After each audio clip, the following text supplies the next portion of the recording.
This conference will now be recorded. Hey everybody, it's Dr. Doug Smith. It's 2:30 on Thursday, so it is time for our Monday through Thursday 2:30 podcast.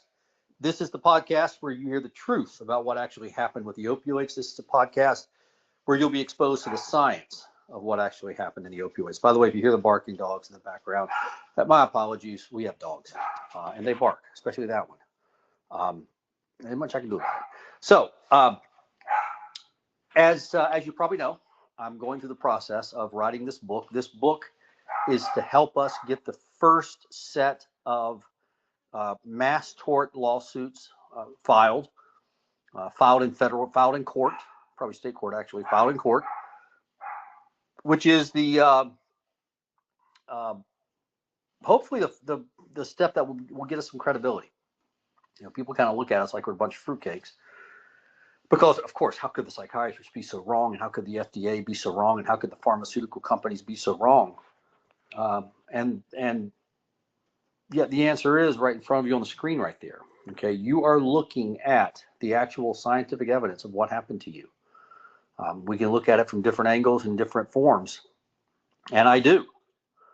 Okay, and I look at this scientific evidence over and over because I want to be sure. I want to make sure that the mass tort lawsuits are filed correctly.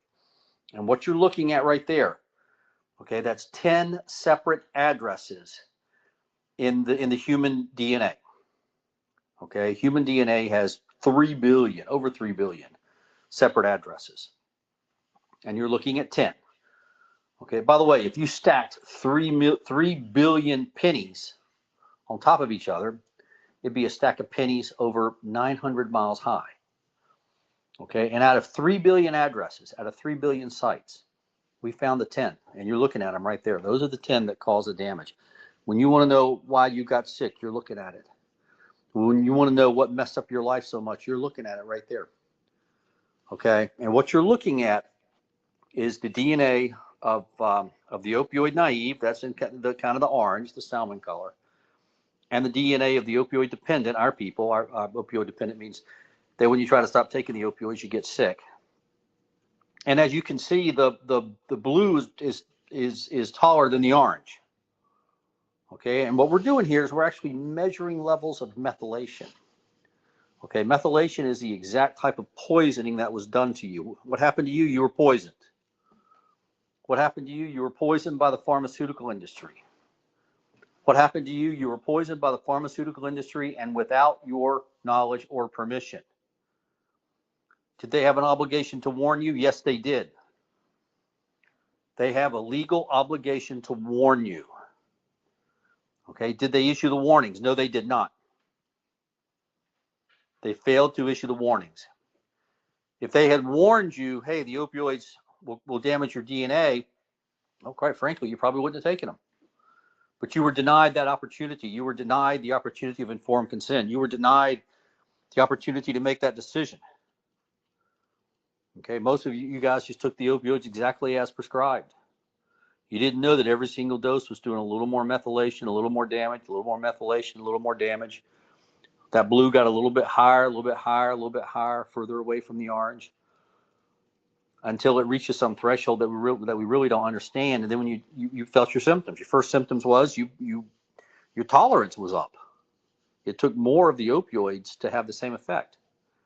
Okay, and then not long after that, you develop the sickness, and that's when your whole life changed. And we believe that what's happening here is the methylation. It does what it does what it does. Methylation turns off whatever DNA is under it. So we believe at these 10 sites that you see in front of you, parts of the DNA got turned off, and obviously something important got turned off. That's what happened. Something important got turned off, and then the receptor wasn't made the same. It was missing a few French fries short of a Happy Meal.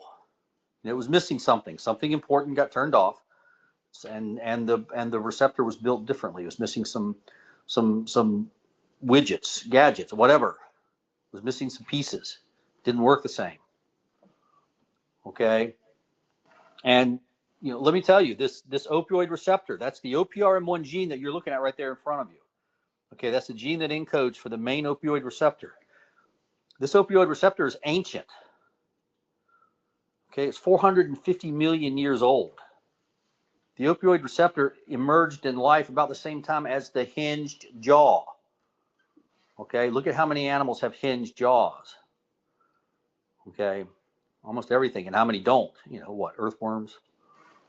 Okay, so the hinged jaw was an important part of life, and the development of the opioid receptor was an important part of life. This is 450 million years ago. This happened in the oceans. Okay, vertebrate life hadn't even crawled out of the oceans yet. That's how old this opioid receptor is.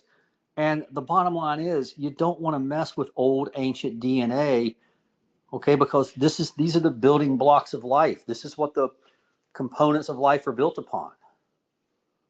But that's what the pharmaceutical companies did. They messed with some old ancient DNA, and they killed a lot of people. They killed a whole lot of people. Okay? And that's exactly what happened. Sorry about the dogs. We have dogs. They killed a whole bunch of people.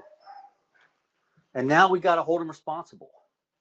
And the next step in holding them responsible is to get these mass tort lawsuits filed. But that takes money, especially since we've got to run the DNA to put it into the lawsuit. Otherwise, we're a paper tiger. And that takes money. So the hope is that I can finish this book, and then we can all work together and sell a bunch of books. And quite frankly, for people that sell 25 books, that's enough to you now get to be one of the first to file the mass tort lawsuits. And I hope you see value in doing that. Okay, I hope you see value in getting back. I'm comfortable with the term revenge.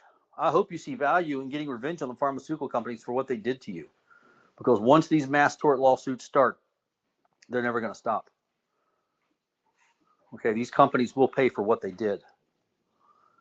Okay, and what they did, it's a very simple thing to understand. This is what's called product liability.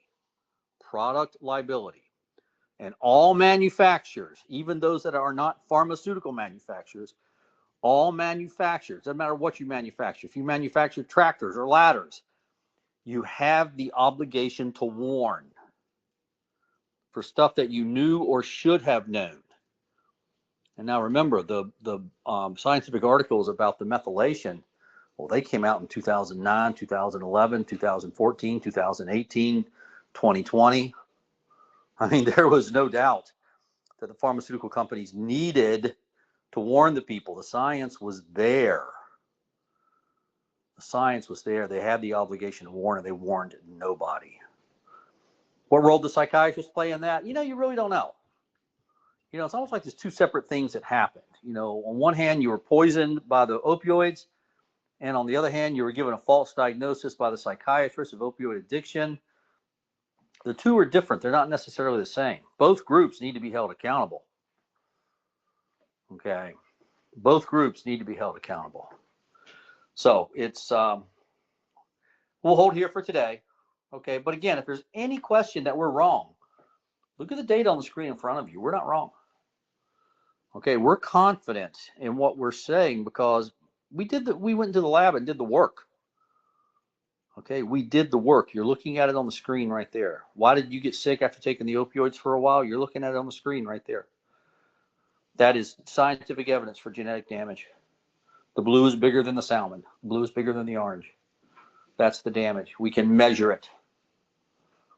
How do we know the DNA? How do we know the DNA was damaged? We can measure it. How do we know the opioids damaged the DNA? We can measure it. We have measured it, and we're looking at it on the screen right now. It doesn't matter how many times you run the analysis over and over and over again. It's the same results, the same result, the same result. So we'll hold here for today. Everybody have a great weekend.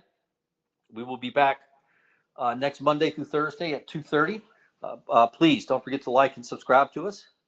Don't forget to post this podcast on your social media and everybody else's social media. And let's get ready to sell some books and file some lawsuits. Everybody have a great weekend. Thanks. Bye.